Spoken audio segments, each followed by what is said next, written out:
Olá, boa tarde a todos. Programa Justiça em Ação no ar pela TV Guará. E hoje teremos um programa bem variado. Recebemos a advogada Ivane Rodrigues, que vai falar sobre direito de família. Você sabe a diferença entre casamento e união estável? E o que pode ter e quais são os direitos, enfim, toda a diferença do casamento para a união estável veremos hoje no programa Justiça em Ação. Também o doutor Joelson Gomes, que trará informações sobre assédio moral no ambiente de trabalho. Além dos nossos amigos, doutor Rômulo Serra, tirando as dúvidas do telespectador no quadro Fala Doutor. E no último bloco, doutor Diego Sá, com o quadro Justiça e Trabalho. O programa de hoje está imperdível. Queria lembrar você das nossas redes sociais. Para você que quer acompanhar o Justiça em Ação pelas redes sociais, nós temos o Instagram, @Justiça em Ação, e também temos a nossa fanpage, a fanpage oficial do programa Justiça em Ação, que é apenas Justiça em Ação. Tem outra página lá com o programa Justiça em Ação. Essa página não é nossa. A nossa é apenas apenas Justiça em Ação. Acompanhe as informações, acompanhe as principais novidades do segmento jurídico nas nossas redes sociais. E agora vamos ao quadro tão esperado, que é o quadro com o nosso amigo Dr. Rômulo Serra, o quadro Fala Doutor.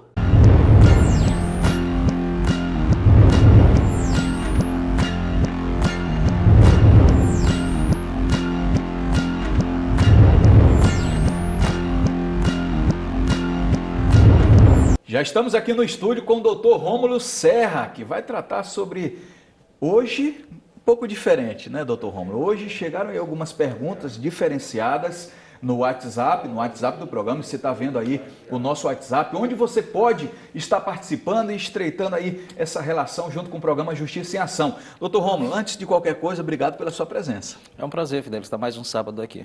Bom, hoje estaremos abrindo mais o leque. Dr. Rômulo estava aí tirando algumas dúvidas no que tange essa relação de consumo, que, como ele mesmo já falou aqui, está em todos os lugares. E hoje, pelas perguntas, pelas dúvidas, vocês vão ver que nós abrimos um pouco o leque, até porque, Dr. Rômulo, começou a chegar muita dúvida no WhatsApp e eu percebia que as dúvidas não eram apenas no que tange direito do consumidor. Então, eu acho que, como é um quadro para tirar dúvida da população, vamos atender a esse propósito, né, que é justamente eliminar qualquer tipo de dúvida. Vamos à primeira pergunta do telespectador via o WhatsApp, Arthur Araújo. O Arthur Araújo, ele pergunta o seguinte: pessoal, boa tarde, estou com um problema no meu apartamento. Aliás, meu não, é alugado. Apareceu um vazamento e esse vazamento está infiltrando no apartamento do vizinho, do andar inferior. E ela reclama todo dia. Já comuniquei ao proprietário que me alugou para arrumar e ele me disse que é comigo, que eu que tenho que arrumar. Estou pensando em mandar arrumar e descontar no aluguel. Estarei agindo certo? Como devo proceder? Bom, Fidelix, essa é uma situação que eu acho que a grande maioria das pessoas se encontra hoje pela grande gama hoje de imóveis que tem alugado na situação. Primeiramente, é interessante dizer que no caso dessa situação específica existe um contrato. O contrato nada mais é do que um acordo de vontades em que as pessoas expressam aquilo que querem e colocam a termo na situação. Se não tiver qualquer tipo de disposição contrária nesse sentido, eu vou para a regra geral. Para dizer, interessante dizer primeiramente que no caso do condomínio, a rede de água é dividida em duas situações, nas redes de águas horizontais e nas redes de águas verticais. As redes de águas horizontais são de responsabilidade do condomínio, o reparo dela. No caso das falha a memória, no caso das horizontais, o morador é responsável, o morador ou o proprietário é responsável pelo reparo dessa situação em caso de problema. E no caso das verticais, o próprio condomínio é responsável pelo reparo dos danos causados.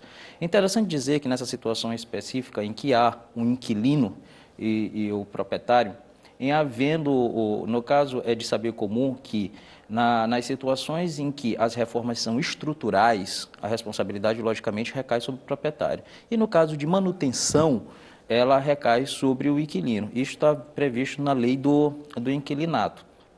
Interessante dizer que toda vez que a pessoa vai proceder um aluguel, qualquer tipo de situação, é necessário fazer anteriormente a vistoria. É feito o contrato, é feita a vistoria do imóvel para saber se há qualquer tipo de problema. No caso, não sendo constatado esse problema, e sendo a posterior, é interessante saber se esse problema foi feito por desgaste de algum material ou de produto, ou se foi o próprio inquilino que causou essa situação. Então, nessas duas situações, com um adendo, dizendo que, uma vez constatado que foi feito, o problema surgiu pelo desgaste de algum cano, alguma coisa nesse sentido, é de responsabilidade do proprietário esse fazer o reparo. No caso, se o inquilino causou essa situação, é de responsabilidade do inquilino. Então tem que ver essa situação no caso em concreto. Perfeito. Bom, vamos a mais uma participação e lembrando que a sua participação é via WhatsApp, envie o seu WhatsApp, tire suas dúvidas através dessa ferramenta fenomenal. Deu até um susto na gente aí que essa semana parou, né? Mas já está restabelecido o WhatsApp no mundo. Vamos a mais uma participação do telespectador Daniel Batista, que fala o seguinte: boa tarde, tive um problema com um cheque que passei. Fiz uma compra e dei o cheque para o dia 28, sexta-feira. E anteciparam e colocaram o cheque antes da data. E pior, 2 vezes onde veio a me prejudicar. Posso pedir danos morais por essa antecipação, doutor Rômulo? Fidelix, hoje é esse tipo de situação. Na sua origem, o próprio cheque, como diz, é ordem de pagamento à vista. Só que com o passar do tempo, vieram essa modalidade de pagamento que é o cheque pré-datado, com a data já pré-fixada para que seja apresentado. Tendo em vista esse tipo de situação, hoje nossa jurisprudência já é pacífica, uníssona nesse sentido, inclusive com a edição de uma súmula 370, se não me falha a memória do STJ, dizendo que sim, em caso de apresentação do cheque anterior à data prevista, é possível sim fazer a solicitação de uma indenização por danos morais, caso seja comprovado o efetivo prejuízo. Vamos a mais uma participação do telespectador via WhatsApp. Nós temos a participação do Manuel França. Olá, boa tarde. Fui fazer uma compra de uma calça e me falaram que a promoção era apenas para a calça e o cinto, que teria que levar os dois para ter direito à promoção. Minha dúvida é se eu não posso apenas comprar a calça sem, de repente, doutor, tá levando o cinto junto. Essa é uma situação que já condiz com a nossa situação do direito do consumidor. Sim. Voltando à situação. Bom, essa, ao meu modo de ver, é uma prática totalmente abusiva, porque a gente não pode, como já dito aqui em programas anteriores, a gente não pode condicionar a compra do produto a outro. Nesse tipo de situação, o artigo 39, inciso 1º, prevê que não pode se condicionar dessa forma. Portanto, nesse tipo de situação... A compra casada, né? A compra casada. Não pode, obrigatoriamente, o estabelecimento comercial e, efetivamente, obrigar o consumidor a fazer a compra dos dois produtos. Se eu, enquanto consumidor, quiser levar apenas a calça, eu posso levar a calça. Se eu quiser apenas levar o cinto, eu posso levar só o cinto. Agora, se eu quiser aproveitar a promoção, querendo levar a calça e o cinto, não tem problema nenhum. Então, respondendo ao consumidor nesse tipo de situação, você não é obrigado a levar em conjunto os dois. Você pode muito bem adquirir apenas um dos produtos. Então, Manuel, leva teu cinto ou tua calça e fica tranquilo, porque não necessariamente é obrigado você levar os dois, caracterizando assim compra casada. Vamos a mais uma participação do telespectador via WhatsApp e a sua participação é importantíssima. Raíssa Souza. Pessoal do programa, boa tarde, moro no Quebra-Pote há 18 anos e quando cheguei aqui não tinha quase nada e fomos construindo junto com os vizinhos a nossa comunidade. Hoje vivo da venda do que planto nessa propriedade que tenho. Há 2 meses um senhor apareceu querendo que eu saísse da casa dizendo que ser o dono. A princípio fiquei zangada com aquilo tudo e depois procurando e depois preocupada em perder o que já construiu. O que tem apenas um recibo antigo da compra que fiz do morador anterior. Não sei como agir. Ele está estabelecido, já planta, vive daquela plantação já há quase 2 décadas, lá no quebra-pote, tem muito disso, né? E agora do nada apareceu o dono da propriedade. Como é que a Raíssa tem que proceder? Bom, Fidelix, essa é uma situação que eu acho que se insere não só no contexto do quebra-pote, como em outras situações que existe.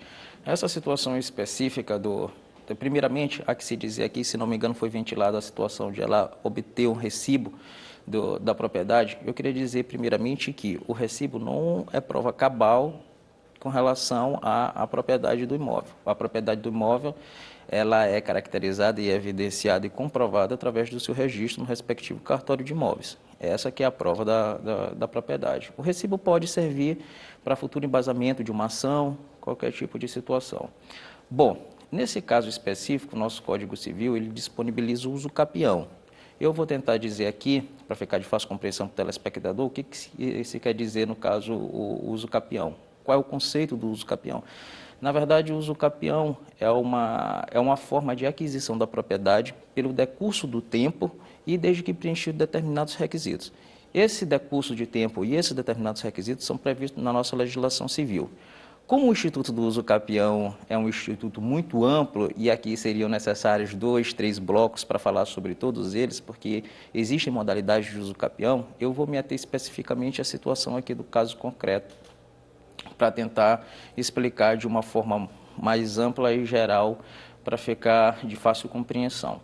Bom, pois bem, o artigo 1238, no seu parágrafo 1º, ele diz que o possuidor que estiver por 10 anos já na propriedade e tiver nela esse moradia habitual, ou se tiver feito qualquer obra ou serviço de caráter produtivo, poderá adquirir a propriedade dela.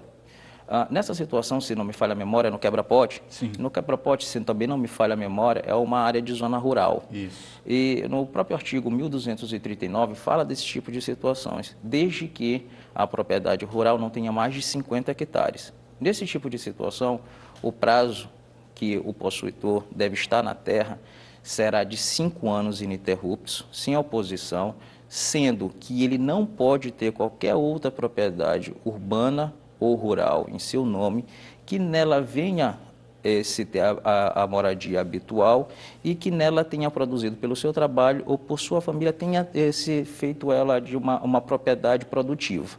Então, a diferença do caso do 1238, parágrafo 1º, por 1239, é o tempo, um é 10 anos, o outro é 5 anos. No caso da situação do primeiro, ele pode ter a habitação, a moradia habitual ou ter feito qualquer obra e serviço que tenha tornado ela produtiva. Já na segunda situação, é necessária a conjugação dos dois, a habitação, a moradia habitual, ou por seu trabalho ou de seu familiar tenha tornado ela produtiva. Sendo que na segunda hipótese, ele terá que não possuir qualquer outra propriedade em seu nome que seja urbano ou rural. Então, nesse caso específico, eu creio que ele se encaixa, porque tem outros adendos nesse tipo de situação que seria interessante perguntar, até porque a gente não sabe qual é o outro título que a outra parte está se embasando para requerer a propriedade. Então, vai de cada caso concreto. Cada caso concreto. Mas eu creio que pela situação exposta aqui, ela pode se inserir nesses dois contextos, ou do artigo 1238, parágrafo 1º, ou 1239 do parágrafo 1º do Código Civil, ou 1239 do mesmo Código Civil. É interessante, no caso do telespectador, procurar um advogado. Se não tiver condição de arcar com as custas de despesas do advogado, pode procurar a Defensoria Pública para tomar as medidas necessárias e cabíveis. Perfeito. Bom, mais um quadro Fala Doutor aqui com o Dr. Rômulo Serra. Mais uma vez, obrigado pela disponibilidade. Hoje, ampliando mais um pouco, saindo dessa esfera do direito, dessa relação de consumo, direito consumidor e etc., e indo para o direito civil, e falamos de uso capião, falamos de direito da família, né? abrimos mais o leque, a questão da habitação também, falamos aqui, tratamos aqui. Muito obrigado, doutor Romulo. Bom, Fidelix, é um tema que eu me sinto confortável nessa situação. Você é advogado civilista, né? Sim, sou civilista, inclusive me especializei nessa área, em civil processo civil, então eu me sinto confortável em responder esse tipo de situação. E você, telespectador, que tem a sua dúvida com relação a esse tipo de situação, pode mandar, que a gente tenta resolver a situação ou pelo menos ampliar o leque de informações. Bacana, vou de intervalo, na volta tem mais Justiça em Ação.